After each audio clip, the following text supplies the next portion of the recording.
Welcome to the Mistress of Change podcast for women devoted to living your highest life and purpose in the world.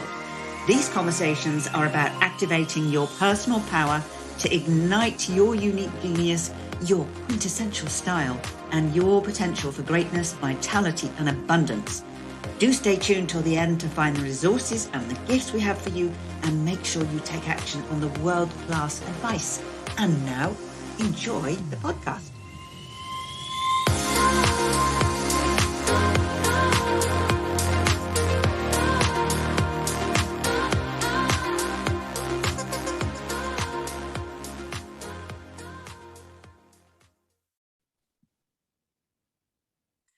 Welcome to this episode of Mistress of Change, brought to you by Preeminence Rising and House of Preeminence magazine, called the Magazine for the New Earth.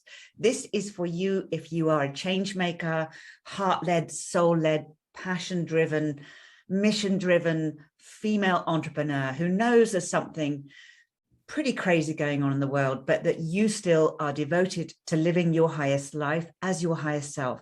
Today, we are going to be diving into the topic of essential oils, but in a way that you may never have heard of before. So I have brought along today one of my beautiful Preeminence Rising contributors, who is an expert on this. She has been doing this for, I do believe, quite a few decades. Yes, quite a few decades, without aging myself too much. A few decades. So we are going to get really, really excited about the different ways that you can support your transformation at this time using essential oils. But this isn't going to be like you've ever heard anything before. So welcome my gorgeous, gorgeous friend, Allison Stillman. Thank you so much, Jenny. It's my pleasure and honor to be here with you today. And it's so interesting that you led with that, because before we got on this conversation together, I was having a conversation with one of my best friends whose husband is in the hospital with leukemia and not doing well. And she's a recording artist, singer-songwriter, and just releasing an album and a tour in place. And she's bereft at, not having time. And I told her, I said, what are you doing for you? And she said, I just don't have time for me. And I said, you don't not have time for you under these circumstances. And she goes, I've got to do this and that. And I said, where are your oils? And she goes, well, I have some right here. I have some eucalyptus. I said, more than anything else you need to be doing is breathing deeply right now and exhaling with loud sighs. I want you to get some oils out, and I want you to put them over your heart, and I want you to smell them. And she goes, oh my gosh, this helps me breathe so much deeper. And I said, if you don't do anything else, I want you to put some oils on yourself and remind yourself to breathe. Simple little thing like that, right? So how perfect that you led with that. And I know that you often talk about how, with the work that we're being called to do right now, that we can't not make self-care our absolute top priority. You've often said that you can't do the work you do without this level of self-care. Absolutely. I know for myself, I have my hands in a lot of different things. And my entire life, I have known that my mission in life is to raise the frequency of love. How do I do that? I have to become the highest vibration and frequency of love that my body can hold.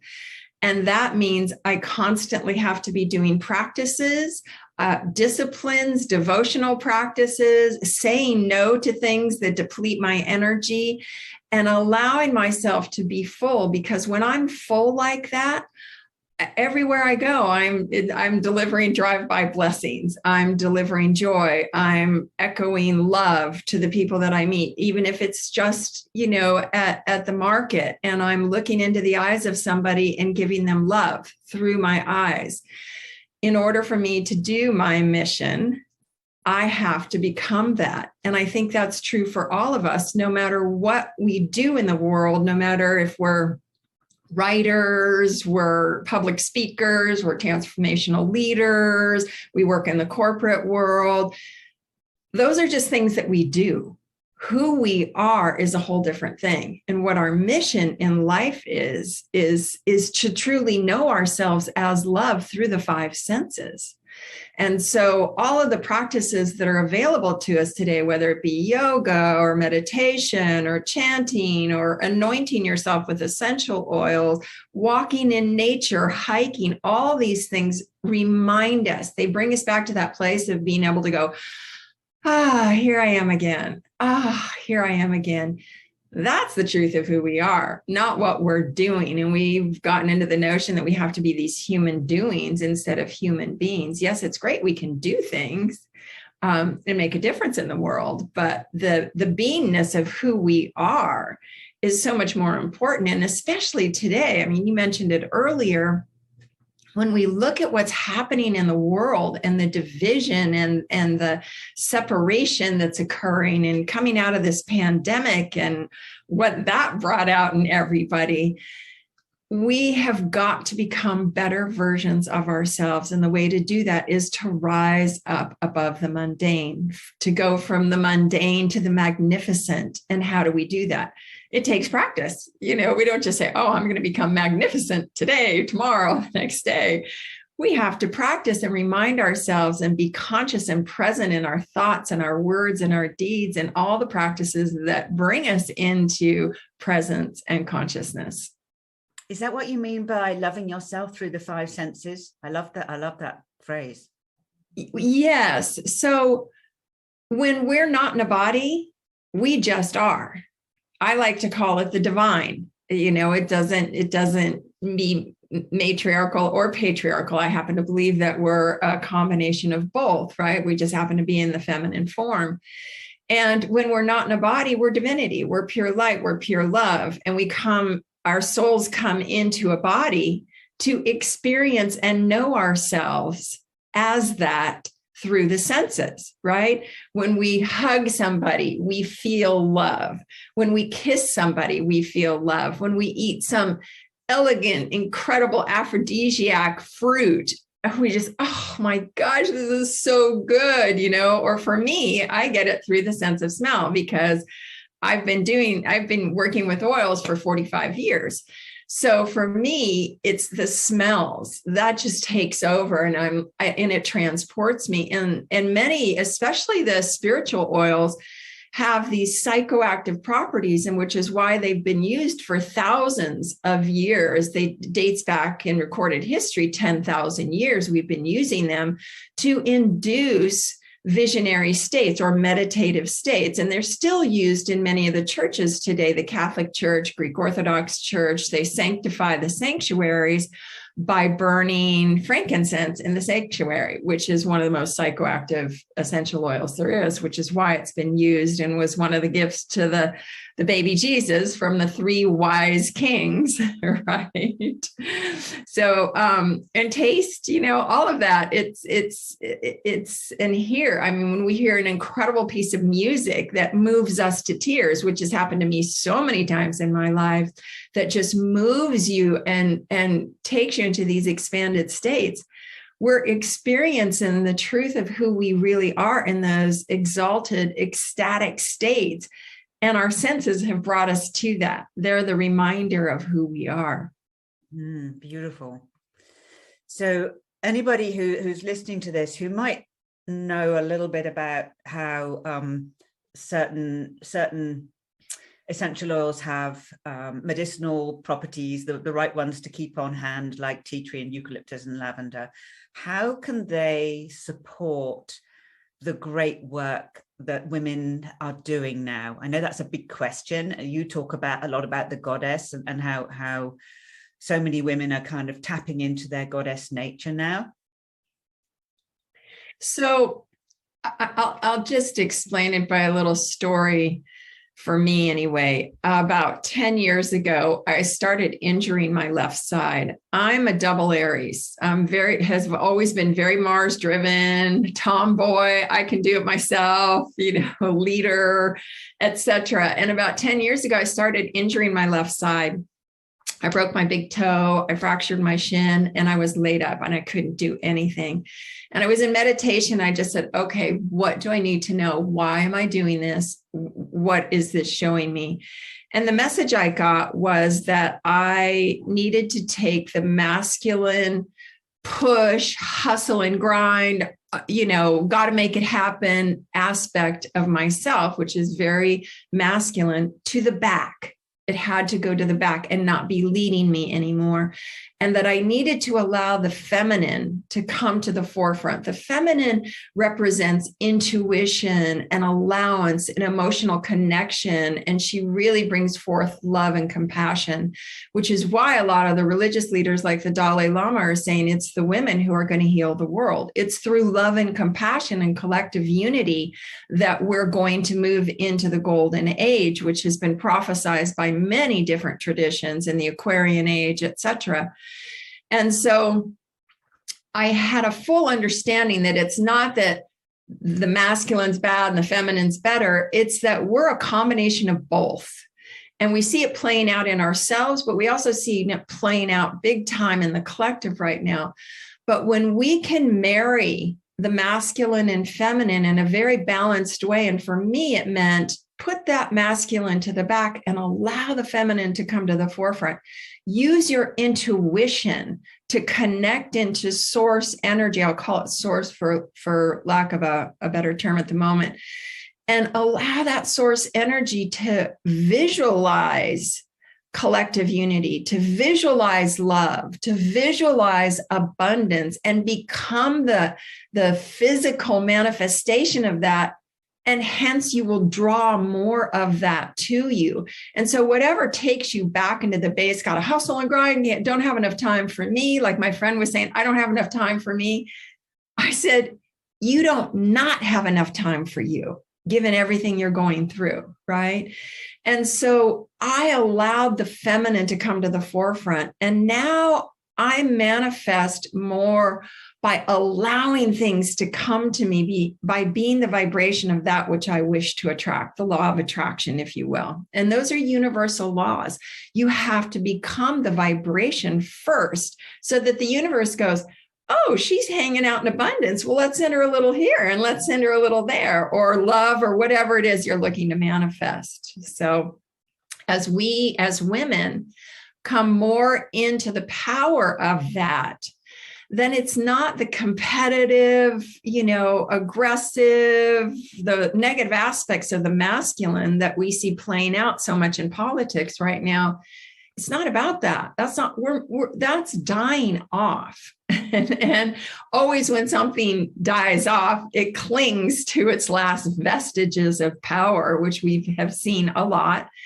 And we are moving, we're leaving the Piscean age, which is a time of darkness, moving into the Aquarian age. We're moving from the Kali Yuga in Hindu traditions, which is Kali is the fierce warrior that kills and destroys, into the Satya Yuga, which is the golden age. It's a 26,000 year cycle. And so with that, who's been tending the home fires and nursing the babies and connecting with the women and taking care of the tribe, right? For 250,000 years, it's the women.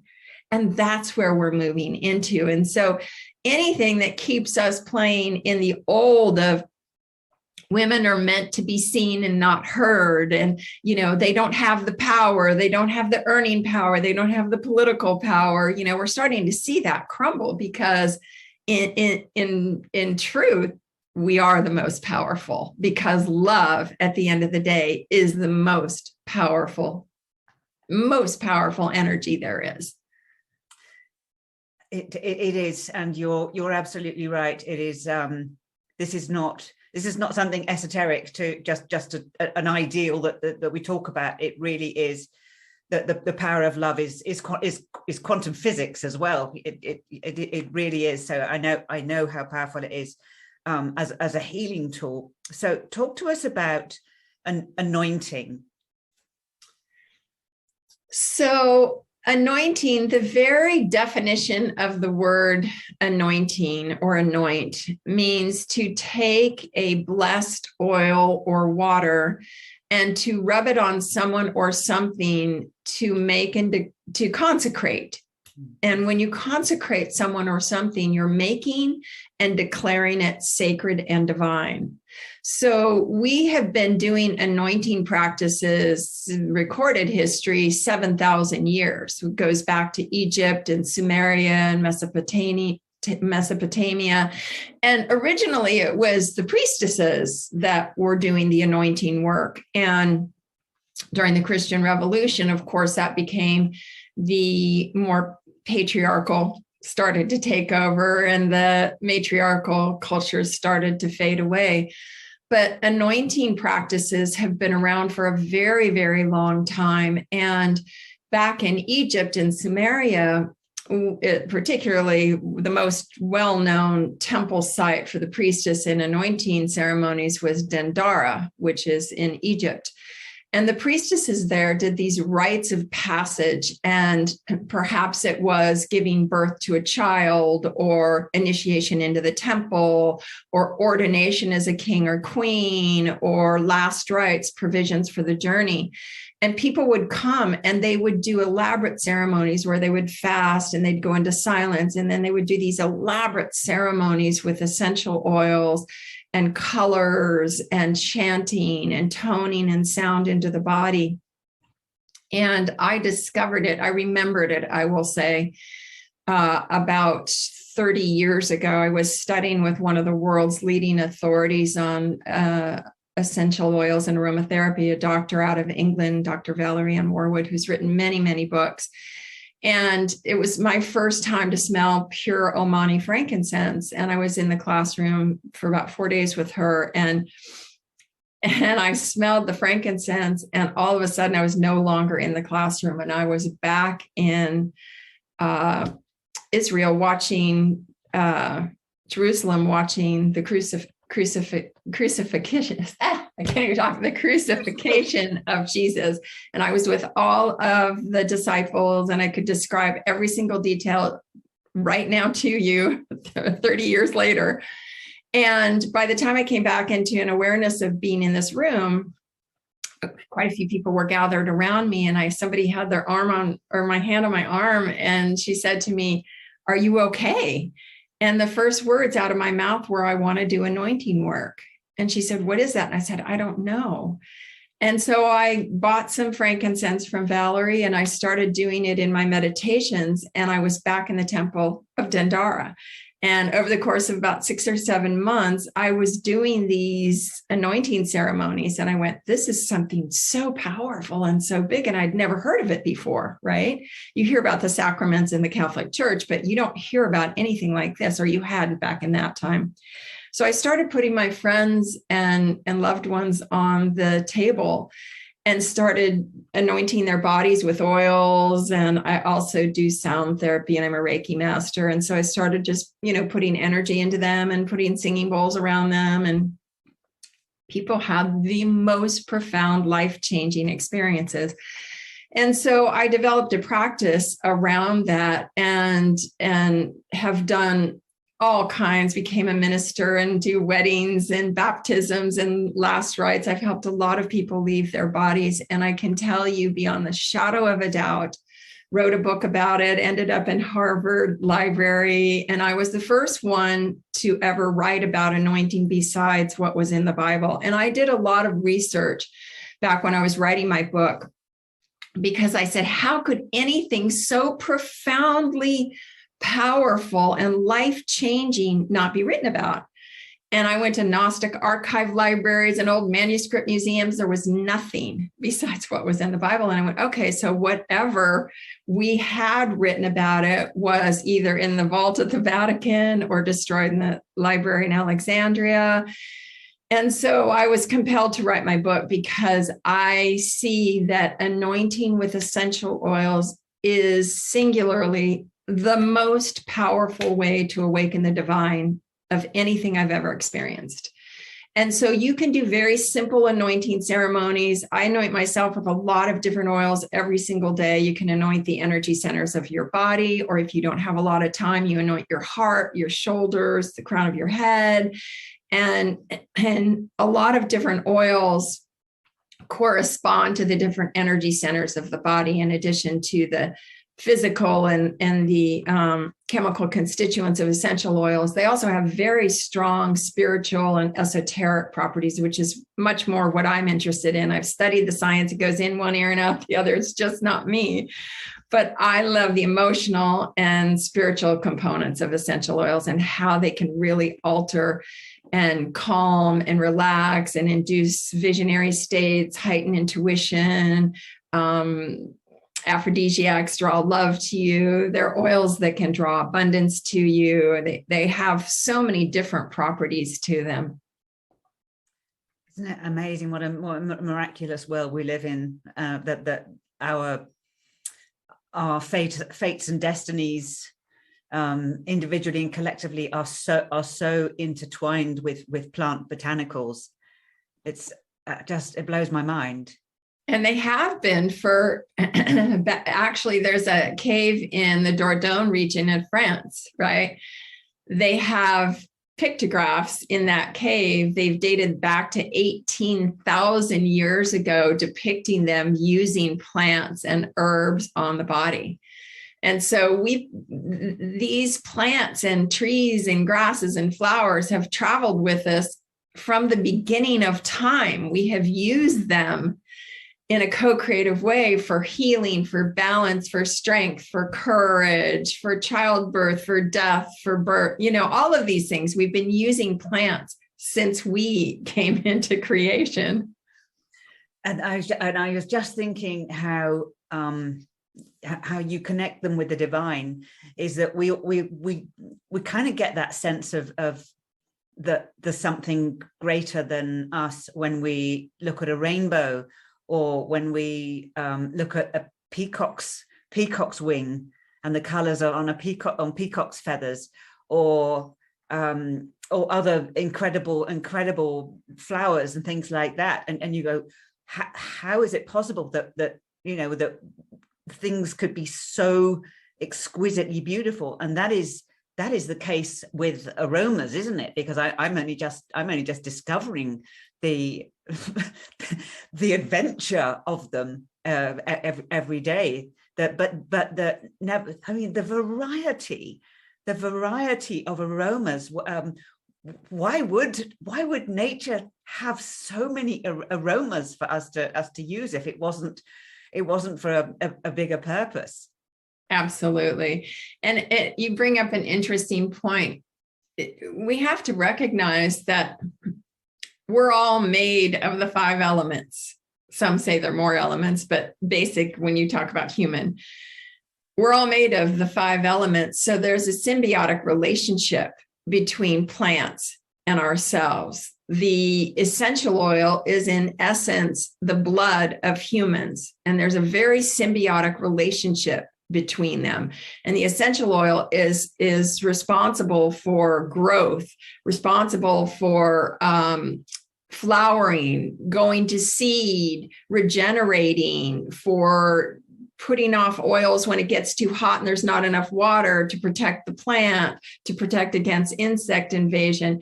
It's very much like our own essential oil. I probably am mostly essential oil by now. Our blood in our bodies, right? And then if you start to study quantum physics, which I love, you'll recognize, especially now, the latest research around quantum physics is that the energetic frequency that connects everyone and everything, omnipotent, omnipresent, omniscient, what Stephen Hawking called the living mind of God, exists everywhere in everything, all-knowing, all-powerful. That means essentially that we're connected to every human being, we're connected to every plant, we're connected to every animal, every creature, everything. And so, of course, we're all interlinked and can work in a symbiotic way. And I think that as we become stronger in our intuitive knowing and awareness and pure presence, that we'll begin to honor all of the things around us, the plants and the resources and the animals and everything. Amen to that. It is the right time. So Yes.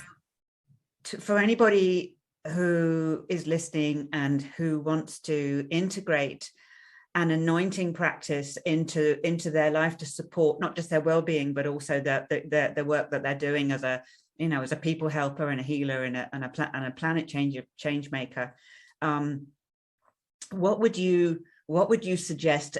What oils would you suggest as the first ones to start to integrate, and how would you do that?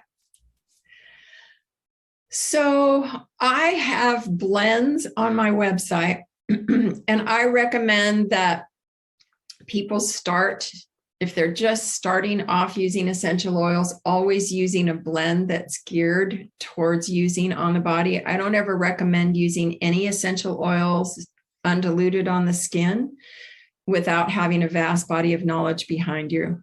Because there are a lot of essential oils that are very caustic to the skin. I'm not going to say toxic, but caustic. They can be toxic when used in too large of a quantity. So if you're just starting out, I would start with a blend of essential oils, and, you know, you can anoint your heart and just take a couple drops of oil, rub it onto your heart. Just hold your hand over your heart, because essential oils are very volatile. They evaporate very quickly. So I always like to hold my hand over the space that I've anointed to allow it to penetrate rather than evaporate. And then once you've done that, just smell the oil. Take big, deep breaths. I have oils on my hands because I hadn't anointed myself this morning, but smell the oil, because what happens is they also awaken your intuition. And the more you use them, the more intuitive you become around them. And I've taught workshops for many, many years, and I've watched this. People will say, well, how do I know which oils to use? I say, just start doing it, because they'll start to work with you. When I anoint somebody, they talk to me. They say, oh, you need to do frankincense here. Oh, you need to do cedarwood and spruce here. Oh, you need to do cardamom and rose and ylang here and sandalwood here. And I don't question it anymore. I used to in the beginning going, is that really them talking to me? Right. But I've been doing it for so long. I think, like I said, I think I'm more essential oil than blood at this point in the game. But I just recommend starting easy, starting less is always more with essential oils. They're very, very concentrated, very powerful.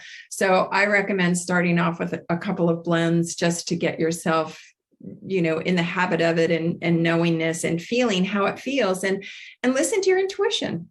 We're all very intuitive. We just have to allow it.